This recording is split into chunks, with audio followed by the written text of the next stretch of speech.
Assalamualaikum warahmatullahi wabarakatuh, sahabat sejuta kisah. Semoga kabar Anda selalu baik dan sehat, tak kurang suatu apa, dan selalu dalam lindungan Allah Subhanahu wa Ta'ala. Kembali berjumpa dengan kami, channel yang setiap hari selalu menyuguhkan cerita-cerita misteri yang menarik untuk Anda simak.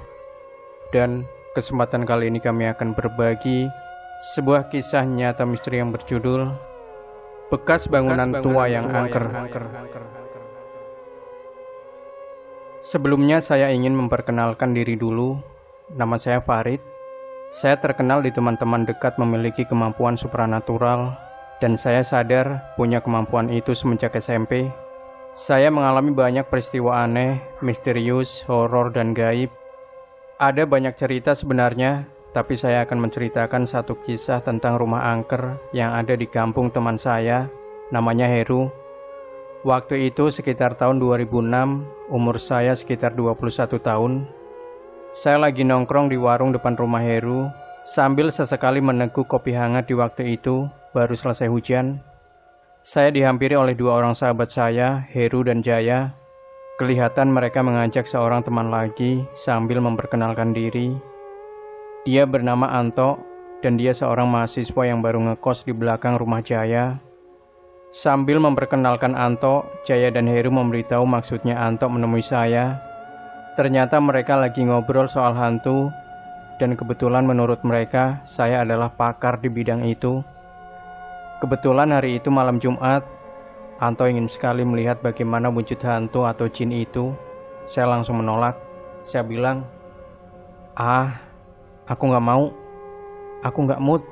Kalau mau cari begituan, coba aja cari di kuburan sendiri.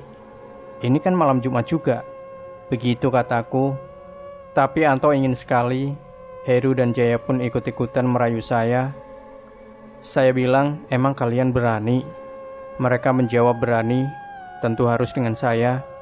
Kemudian saya bertanya, memangnya kalian sudah punya tujuan? Mau cari di mana? Heru kemudian mengusulkan ke rumah tua yang hampir rusak bangunannya itu, di pinggir kampungnya, dan kemudian kami pun berangkat. Setelah sampai di rumah itu, memang saya menangkap kesan mistis, tapi entahlah, saya semacam kebal terhadap hal seperti itu. Sepertinya mereka menyembunyikan diri dari saya, tapi berbeda dengan ketiga kawan saya ini. Saat mau masuk, ternyata rumah itu terkunci gerbangnya, dan ada tetangga rumah itu yang menyimpan kuncinya. Heru pun minta izin untuk memasuki rumah itu kepada si bibi yang menyimpan kunci gerbang rumah tersebut. Sebelumnya dia malah menasehati kita agar mengurungkan niat. Sebulan sebelumnya ada kakek tetangga si bibi lewat di sana saat maghrib. Tiba-tiba ada yang mendorongnya sampai sakit selama sebulan. Kebetulan kakek itu keluar rumahnya dan membenarkan cerita itu. Tapi tiga anak itu tak mengurungkan niatnya sama sekali. Kami pun memasuki rumah itu. Saya mengajak mereka langsung ke halaman belakang karena merasa mereka akan muncul di sana. Benar saja, kami melewati sebuah lorong untuk ke halaman belakang. Saya sampai lebih dulu, kemudian disusul Heru, kemudian Jaya dan si Anto yang ingin melihat hantu, malah masih ketakutan sendiri. Kemudian Jaya dan si Anto yang ingin melihat hantu malah masih ketakutan sambil memegang pintu gerbang, tidak berani masuk. Tapi saat Jaya baru setengah perjalanan, tiba-tiba dia lari kencang keluar rumah itu. Melihat Jaya lari, Heru pun balik badan dan lari juga. Tapi sampai beberapa meter langkahnya terhenti, dan kemudian dia berkata, "Rit, ada yang hadang saya nih, tolong." Dengan tenang saya langsung pegang Heru, dan saya melihat Heru sebenarnya sudah setengah kerasukan. Kalau kalian tiba-tiba melihat penampakan dan merasa pusing, bisa dipastikan kalau kalian sudah setengah kerasukan. Di saat itu saya langsung menjadikan Heru sebagai mediasi. Saya bertanya apa saja yang dia lihat. Dia melihat seorang wanita memakai kebaya putih dengan bawahan kain, mukanya pucat, sedang melotot padanya. Ada raksasa tinggi besar, mukanya seram, kepala bertanduk dan bertaring, seakan sedang marah pada kami, dan banyak lagi yang ada di dalam rumah itu. Cuma saya tidak gegabah untuk menyerang mereka, karena niatnya kan hanya untuk melihat. Saya pun mengajak Heru kembali keluar rumah itu. Saya bilang, jangan lari, nanti kamu diserang. Dia pun jalan di sebelah saya sambil sesekali melihat ke dalam rumah itu lewat jendela yang rata-rata sudah jebol. Sampai di gerbang, saya menyuruh Heru mengunci kembali gerbang itu sambil gemetaran tangannya menguncinya, tapi macet. Ternyata wanita berbaju kebaya itu sedang ada di hadapan Heru. Saya pun terpaksa melompat pagar dan menguncinya dari dalam. Saya rada kesal dengan si Anto. Dia punya niatan malah nggak ikut. Saya sumpahi nggak bakal tidur tenang malam itu. Malam itu pun berlanjut, kita ngobrol dan Heru masih kelihatan ketakutan. Cuma gelagatnya sudah tidak beres. Positif dia sudah kerasukan. Saat itu saya kembali mengajaknya ke warung kopi depan rumahnya. Setiba di warung kopi, tiba-tiba si Heru berbicara padaku. "Rit, dia ngikuti kita tuh. Tuh saya dipanggil. Dia di pojok gang itu. Dia marah sama kita. Dan dia bilang lagi, ayo kita minta maaf. Kita harus ke sana lagi, ke rumah itu. Kita sudah salah, ganggu mereka terus." Saya menimpali Heru. "Ru, kita ini manusia. Derajatnya lebih tinggi. Lagian kan tidak ngapa-ngapain di sana. Saya sih ogah minta maaf sama setan. Ayolah Rit, saya mohon." Tuh si tanduk besar itu masih melotot di ujung gang. Dia mau jemput saya katanya. Apa boleh buat, akhirnya saya menuruti permintaan Heru. Tapi untuk menuju ke sana, saya berputar lewat jalur yang lain.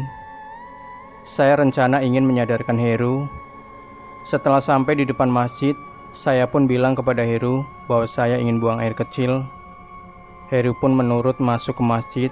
Saya segera ambil air wudhu dan mendatangi Heru. Saya pegang kepalanya dan membaca basmalah. Saya mengeluarkan energi tenaga dalam saya.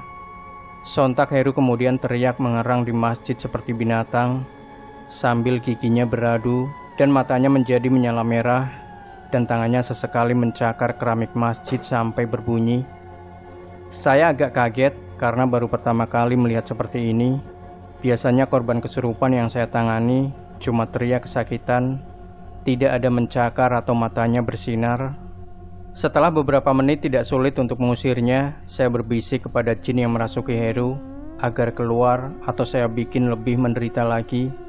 Setelah itu Heru pun teriak terakhir, "Rit, sakit, lepasin, tolong lepasin." Dan dia menepis cengkeraman tangan saya di kepalanya. Memang sih cengkeraman tangan saya keras dan menyakitkan, apalagi untuk orang yang kerasukan beberapa kali lipat sakitnya.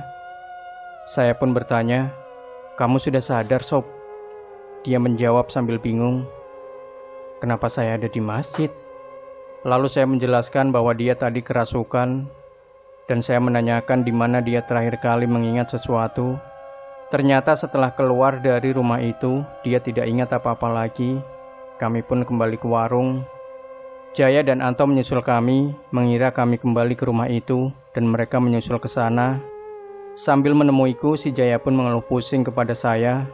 Saya lihat dia juga sempat melihat sesuatu. Saya pegang kepalanya, dan kemudian mengalirkan sedikit energi. Dia sudah kembali lagi. Saya pun memberi wejangan kepada Anto. Lain kali kalau tidak siap dengan hal seperti itu, lebih baik jangan dicari. Begitu juga teman-teman yang suka dengan cerita-cerita horor. Kalau belum siap, lebih baik dijauhi dan banyak berdoa kepada Tuhan Yang Maha Esa. Sekian cerita dariku. Jangan lupa sahabat Sejuta Kisah, berikan komentar Anda, like, share video ini, subscribe channel Sejuta Kisah, dan kembali nantikan cerita-cerita misteri terbaru dari kami. Wassalamualaikum warahmatullahi wabarakatuh.